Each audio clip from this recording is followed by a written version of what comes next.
നിങ്ങളൊരു തെറ്റായിരുന്നു മിനിസ്റ്റർ. നിങ്ങളൊരു കള്ളം പറയുന്ന മുഖ്യമന്ത്രിയാണ്. Hello friends, welcome back. നമുക്ക് കുറച്ച് രാഷ്ട്രീയം പറഞ്ഞാലോ. എന്താണ് പുതുതായി കേരളത്തിൽ ചുമതലയേറ്റ സർക്കാരിന്റെ ഇപ്പോഴത്തെ അവസ്ഥ നിങ്ങൾക്കറിയും?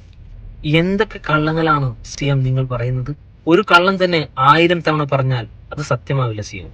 സംഘപരിവാറിനെ തൃപ്തിപ്പെടുത്താൻ വേണ്ടി നിങ്ങൾ ചെയ്യുന്ന ഓരോ കാര്യങ്ങളും ജനങ്ങൾ നിങ്ങളോട് അക്കമിട്ട് ചോദിക്കുക തന്നെ ചെയ്യും. പൊതുമേഖലാ സ്ഥാപനങ്ങൾ നഷ്ടത്തിലാണെന്ന് പറഞ്ഞ് അത് സ്വകാര്യവൽക്കരിക്കപ്പെടാൻ നിങ്ങൾ കാണിക്കുന്ന ധൃതി ആർക്കു വേണ്ടിയാണെന്നുള്ളത് അറിയാം. ഈ വരുന്ന 5 വർഷവും നിങ്ങൾ മുൻപ് ഭരിച്ച LDF സർക്കാരിനെ കുറ്റം പറഞ്ഞ് തന്നെ തീർക്കും. അല്ലാതെ നിങ്ങളെ കൊണ്ടൊരു നല്ല കാര്യം ചെയ്യാൻ തീർച്ചയായും ആവില്ല. സംഘപരിവാറിന് പാദസേവ ചെയ്യാനേ നിങ്ങൾക്കുണ്ടാവും. പറഞ്ഞ കാര്യങ്ങളെ പറഞ്ഞില്ലെന്ന് പറഞ്ഞും ഉള്ള സത്യങ്ങളെ കള്ളത്തരങ്ങളാക്കി കാണിച്ചും നിങ്ങൾ എത്ര കാലം മുന്നോട്ട് പോകും? നിങ്ങളൊരു തെറ്റായിരുന്നു മിനിസ്റ്റർ.